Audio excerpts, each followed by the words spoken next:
불자님들, 안녕하십니까? 오늘 아침에 뉴스를 보시면서 어떤 생각이 드셨습니까? 정직하게 살아온 사람이 어려움을 겪고 남을 속이고 이용한 사람이 떵떵거리며 사는 모습을 보시면서 말입니다. 왜 세상은 이렇게 불공평할까요? 왜 착한 사람이 고생하고 악한 사람이 잘 살아가는 것일까요? 이런 의문을 품으시는 것은 당연합니다. 우리 모두가 한 번쯤은 느껴봤을 감정이지 않습니까? 열심히 일해도 인정받지 못하고 성실하게 살아도 뒤처지는 것 같을 때 말입니다.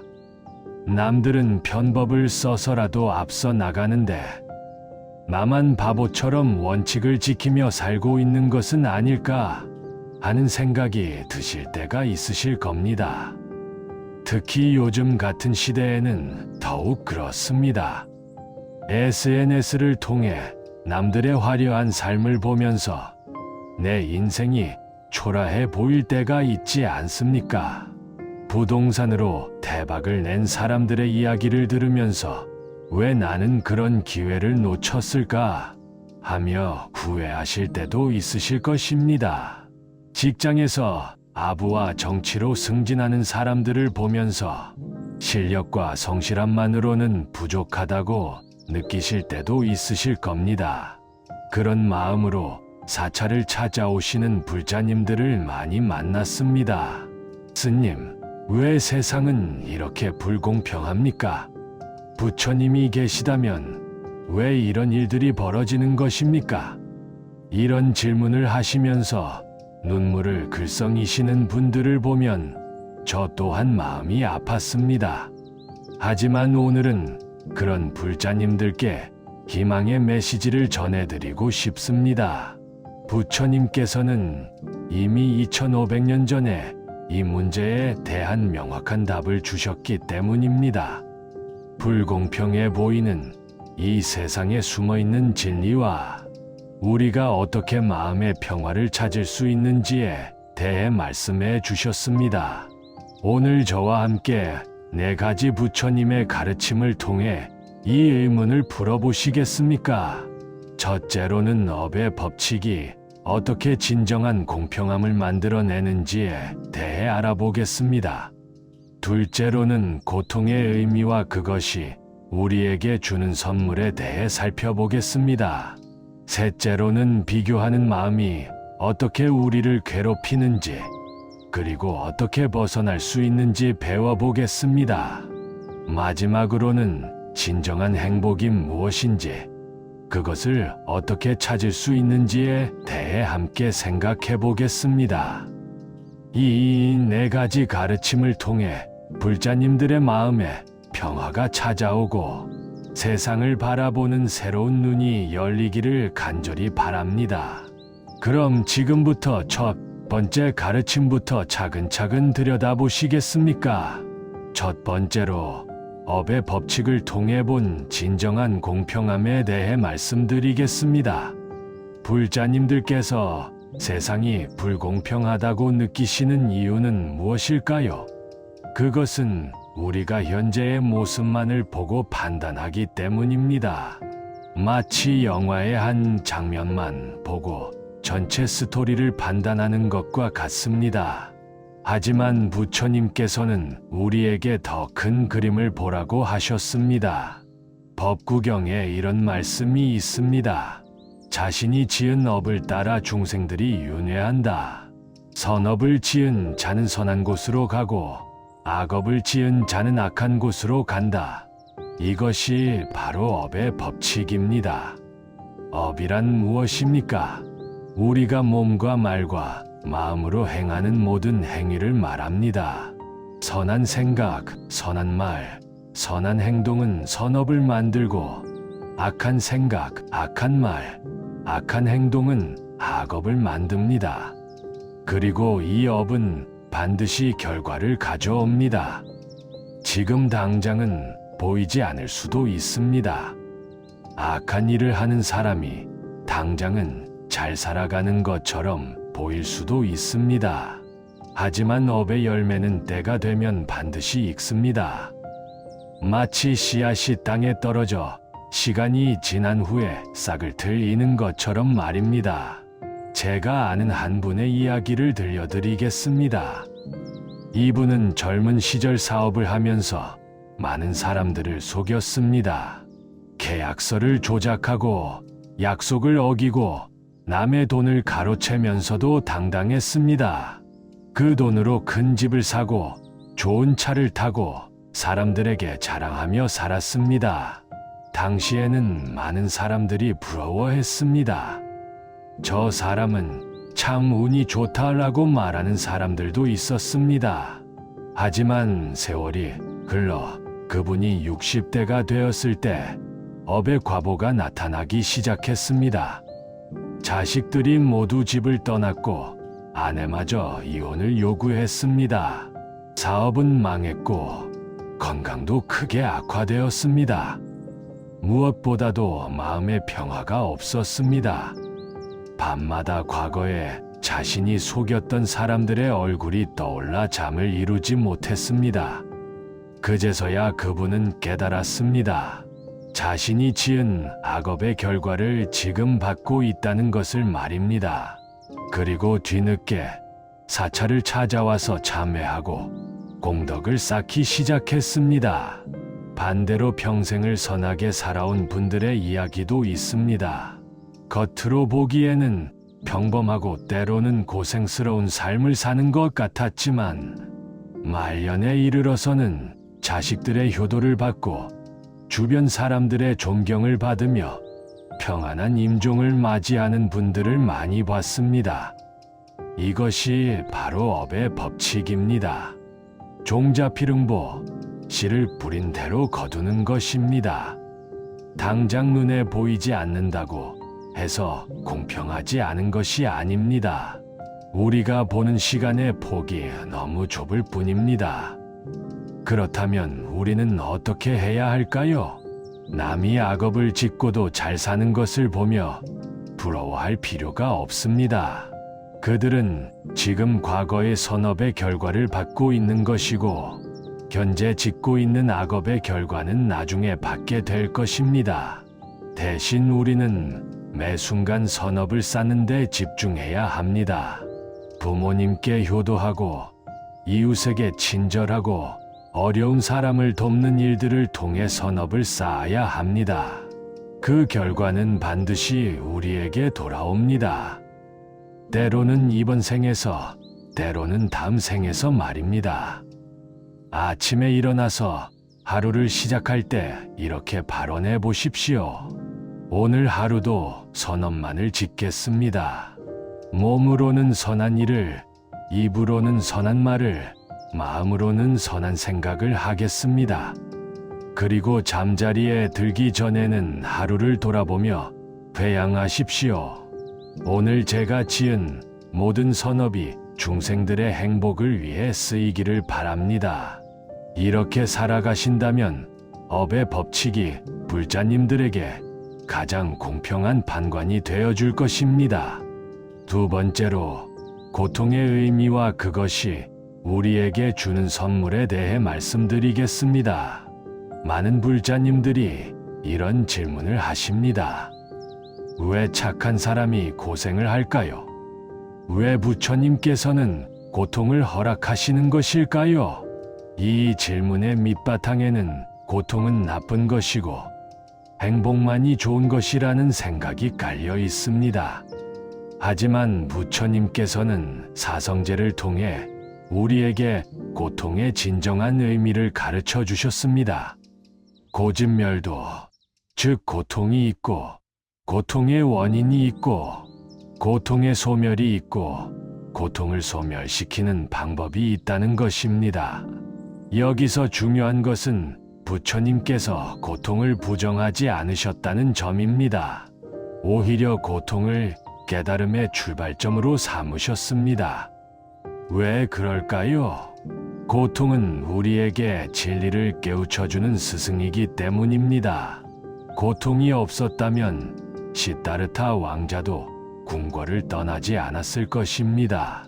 늙음과 병든과 죽음을 보지 않았다면 깨달음을 구하지도 않았을 것입니다. 금강경에 이런 말씀이 있습니다. 만약 어떤 사람이 이 경을 받아 지니다가 남에게 경멸당하고 업신여김을 당한다면 이 사람은 전생의 죄업으로 인해 나쁜 곳에 떨어질 바이었는데 지금 남에게 업신여김을 당함으로써 전생의 죄업이 소멸되고 무상정등정각을 얻을 것이다. 이 말씀이 무슨 뜻입니까? 현재 겪는 고통이 과거의 업장을 소멸시키는 역할을 한다는 뜻입니다. 고통을 통해 우리는 더 큰 고통에서 벗어날 수 있고 더 깊은 깨달음에 이를 수 있습니다. 제가 만난 한 보살님의 이야기를 들려드리겠습니다. 이분은 젊은 시절에 모든 것을 가지고 계셨습니다. 부유한 가정에서 태어나 좋은 교육을 받고 성공한 남편을 만나 행복한 가정을 꾸렸습니다. 그런데 40대에 갑자기 남편이 사업에 실패하면서 모든 것을 잃게 되었습니다. 집도 차도 모두 날아가고 빚에 쫓겨 작은 전셋집에서 살게 되었습니다. 자식들 학비를 벌기 위해 새벽부터 밤늦게까지 일해야 했습니다. 그때 이분은 세상을 원망했습니다. 왜 하나님도 부처님도 나에게만 이렇게 시련을 주시는가라고 말입니다. 하지만 그 고난의 시간을 통해 이분은 진정한 것들을 발견하게 되었습니다. 돈이 없어도 가족이 함께하는 것의 소중함을 알게 되었고 건강한 몸으로 일할 수 있는 것에 감사하게 되었습니다. 무엇보다도 어려운 사람들의 마음을 이해하게 되었습니다. 부자였을 때는 가난한 사람들을 이해하지 못했는데 직접 가난을 경험하고 나니 그들의 아픔이 보였습니다. 그래서 경제적으로 여유가 생긴 후에는 어려운 이웃들을 돕는 일에 앞장서게 되었습니다. 지금은 그 시련이 있었기 때문에 지금의 내가 될 수 있었다고 말씀하십니다. 이것이 바로 고통이 주는 선물입니다. 고통은 우리를 더 깊은 곳으로 이끌어줍니다. 표면적인 행복에 만족하지 않고 진정한 행복이 무엇인지 찾게 만듭니다. 자아에 집착하던 마음을 내려놓고 타인의 고통에 공감할 수 있게 만듭니다. 조주선사의 어록에 이런 말이 있습니다. 제자가 물었습니다. 어떤 것이 조주입니까? 조주선사가 답했습니다. 동문, 서문, 남문, 북문. 제자가 다시 물었습니다. 저는 그런 것을 묻는 게 아닙니다.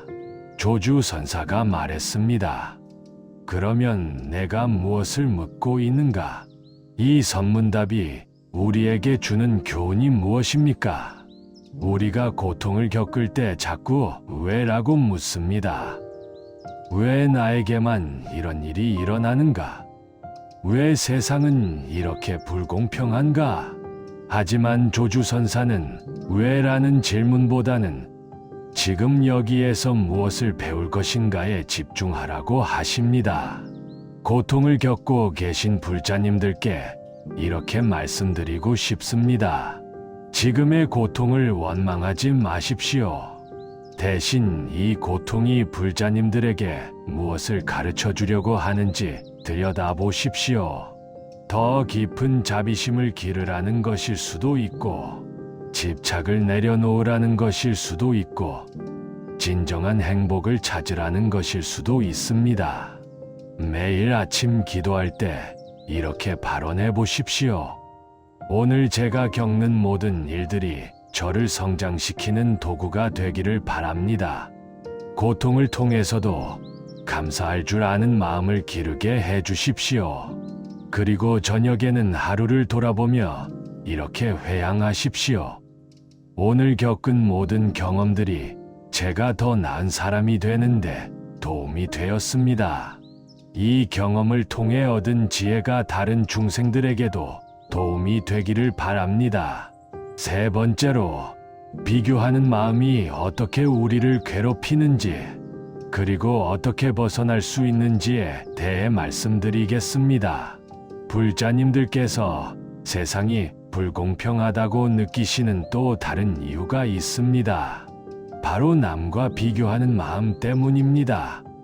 저 사람은 편하게 사는데 나는 왜 이렇게 힘들까? 저 집은 저렇게 잘 사는데 우리 집은 왜 이 모양일까? 이런 생각들이 우리를 괴롭힙니다. 부처님께서는 법구경에서 이렇게 말씀하셨습니다. 남과 비교하지 말라. 위를 보면 한이 없고 아래를 보면 끝이 없다. 자신의 길을 가라. 이 말씀 속에 깊은 지혜가 담겨 있습니다. 비교하는 마음은 왜 생겨날까요?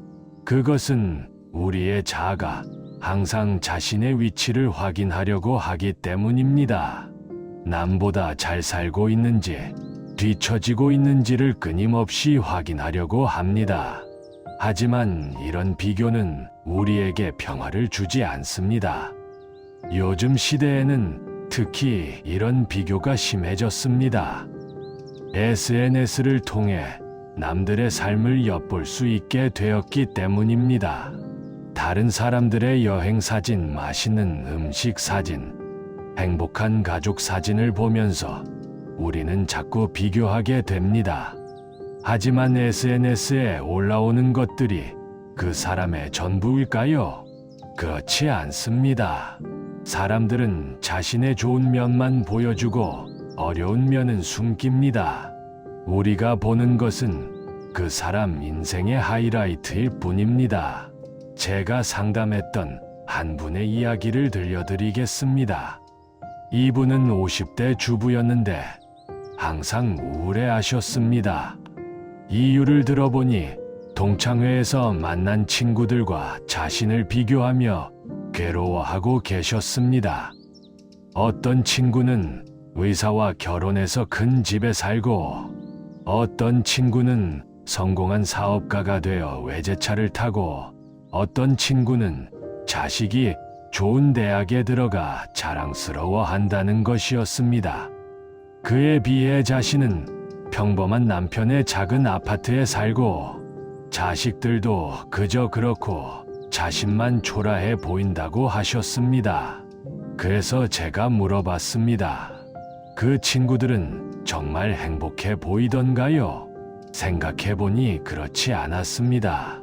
의사와 결혼한 친구는 남편이 바빠서 외롭다고 했고, 사업가가 된 친구는 스트레스로 건강이 나빠졌다고 했고, 자식 자랑하는 친구는 사실 자식과의 관계가 좋지 않다고 털어놨습니다.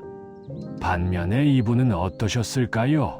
남편과 사이가 좋고 자식들이 효도하고 건강하고 마음의 평화가 있었습니다. 하지만 비교하는 마음 때문에 이런 축복들을 보지 못하고 계셨던 것입니다. 달마 대사의 면벽 9년 이야기를 아시죠? 9년 동안 벽을 보고 앉아 계셨습니다. 왜 벽을 보셨을까요? 벽 너머에 있는 것들, 즉 남과 비교할 대상들을 보지 않기 위해서입니다. 오직 자신의 내면만을 들여다보셨던 것입니다. 우리도 마음의 면벽을 해야 합니다. 남들의 삶을 들여다보느라 바쁘지 말고 자신의 삶을 돌아보는 시간을 가져야 합니다. 내가 지금 가진 것들, 내가 지금 할 수 있는 것들, 내가 지금 감사할 수 있는 것들에 집중해야 합니다. 매일 아침 일어나서 거울을 보며 이렇게 말해 보십시오. 오늘도 내가 할 수 있는 최선을 다하겠다. 남과 비교하지 않고 나만의 속도로, 나만의 방식으로 살아가겠다. 그리고 잠자리에 들기 전에는 오늘 하루 감사할 일들을 3가지씩 찾아보십시오. 작은 것이라도 좋습니다. 맛있게 먹은 식사, 따뜻하게 마신 차 한 잔, 가족과 나눈 대화, 건강한 몸으로 하루를 보낸 것 등 무엇이든 좋습니다. 이렇게 감사하는 마음을 기르시면 비교하는 마음이 줄어들 것입니다. 내가 이미 충분히 복된 삶을 살고 있다는 것을 깨닫게 될 것입니다. 네 번째로, 진정한 행복이 무엇인지, 그것을 어떻게 찾을 수 있는지에 대해 말씀드리겠습니다. 많은 분들이 행복을 잘못 이해하고 계십니다. 돈을 많이 벌면 행복할 것이라고, 좋은 집에 살면 행복할 것이라고, 자식이 성공하면 행복할 것이라고 생각합니다. 하지만 정말 그럴까요? 부처님께서는 열반경에서 이렇게 말씀하셨습니다. 모든 행은 무상하다. 부지런히 정진하라. 이것이 부처님께서 열반에 드시기 전 마지막으로 하신 말씀입니다. 모든 것은 변한다는 뜻입니다. 외적인 조건들로 얻은 행복은 모두 무상합니다. 돈은 잃을 수 있고, 집은 팔아야 할 수도 있고, 자식은 독립해서 떠날 수도 있습니다. 건강도 나빠질 수 있고, 명예도 사라질 수 있습니다. 이런 것들에 의존한 행복은 언제든지 사라질 수 있는 것입니다. 그렇다면 진정한 행복은 무엇일까요? 그것은 마음의 평화입니다. 어떤 상황에서도 흔들리지 않는 내면의 고요함입니다. 외부 조건에 의존하지 않는 만족감입니다. 원효 대사의 일화를 아시죠? 의상 대사와 함께 당나라로 유학을 떠나던 중에 밤이 되어 동굴에서 쉬게 되었습니다. 목이 말라 물을 찾다가 우연히 발견한 물을 마시고 이렇게 달고 시원한 물이 있구나라고 감탄했습니다. 그런데 아침에 일어나 보니 그곳은 동굴이 아니라 무덤이었고 마신 물은 해골에 고인 빗물이었습니다. 그 순간 원효 대사는 깨달았습니다. 마음이 일어나면 가지가지 법이 생기고 마음이 없어지면 무덤과 집이 다르지 않구나. 이것이 바로 진정한 행복의 비밀입니다. 행복은 외부에 있는 것이 아니라 마음에 있습니다. 마음이 평안하면 어디서든 행복할 수 있고, 마음이 불안하면 궁궐에 살아도 괴롭습니다. 제가 아는 한 스님의 이야기를 들려드리겠습니다. 이 스님은 젊은 시절에 큰 기업의 임원이셨습니다. 높은 연봉을 받고 좋은 차를 타고 사회적으로도 인정받는 위치에 계셨습니다. 그런데 항상 마음이 불안했다고 합니다. 더 많이 벌어야 한다는 압박감, 경쟁에서 뒤처질까 하는 두려움, 언제든지 잃을 수 있다는 불안감이 항상 마음을 괴롭혔습니다. 그러다가 우연히 사찰에 들르게 되었고 스님들의 평안한 모습을 보면서 충격을 받았습니다. 가진 것은 많지 않았지만 그들의 얼굴에는 평화가 있었습니다. 그래서 점점 불교에 관심을 갖게 되었고 결국 출가를 결심했습니다. 지금은 작은 암자에서 혼자 지내시면서 진정한 행복을 느끼고 계십니다. 예전에는 많이 가져야 행복하다고 생각했는데 지금은 적게 가져도 충분히 행복할 수 있다는 것을 알게 되었습니다. 라고 말씀하십니다. 물론 모든 분이 출가를 할 필요는 없습니다. 제가 불자로서도 충분히 진정한 행복을 찾을 수 있습니다. 중요한 것은 행복을 찾는 방향을 바꾸는 것입니다. 밖에서 찾지 말고 안에서 찾으십시오. 가지려고 하지 말고 나누려고 하십시오. 받으려고 하지 말고 베풀려고 하십시오. 매일 명상하는 시간을 가지십시오. 하루에 10분이라도 좋습니다. 조용한 곳에 앉아서 호흡에 집중하며 마음을 고요히 하십시오. 생각들이 일어나면 그냥 흘려보내고 다시 호흡에 집중하십시오. 그리고 자비심을 기르는 연습을 하십시오. 어려운 사람들을 도와주고 아픈 사람들을 위로해주고 외로운 사람들과 함께 해주십시오. 남을 도우면서 느끼는 기쁨이야말로 진정한 행복입니다. 또한 감사하는 마음을 기르십시오. 매일 아침 눈을 뜰 때마다 오늘도 생명을 주신 부처님께 감사드립니다 라고 말해 보십시오. 밥을 먹을 때마다 이 음식을 만들어 주신 모든 분들께 감사드립니다 라고 생각해 보십시오. 이렇게 살아가신다면 외부 상황이 어떻게 변하든 마음의 평화를 유지할 수 있을 것입니다. 진정한 행복은 가질 수 있는 것이 아니라 이미 우리 안에 있는 것이기 때문입니다. 불자님들, 오늘 우리가 함께 나눈 4가지 가르침을 정리해 보겠습니다.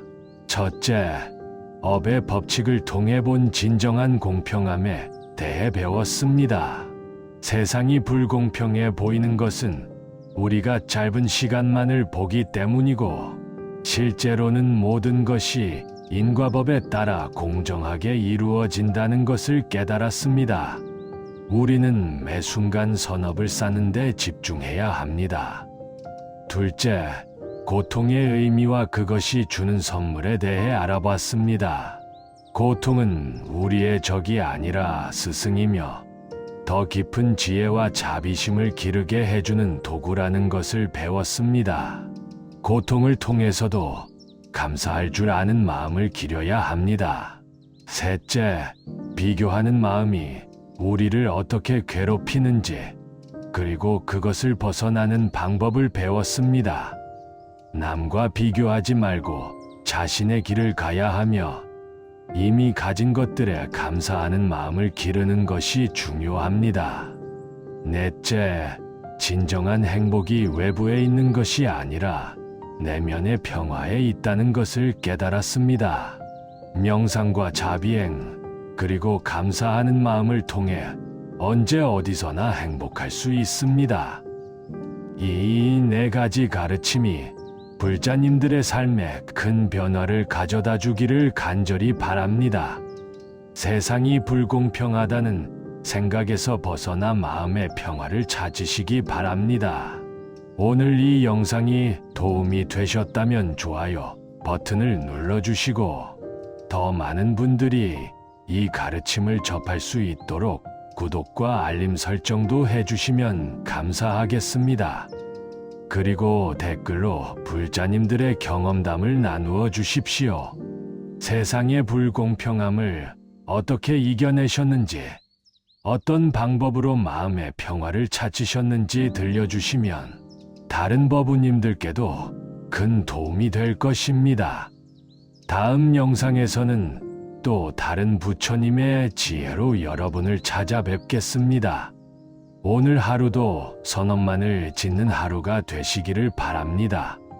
모든 중생이 괴로움에서 벗어나 진정한 행복을 얻기를 발원합니다.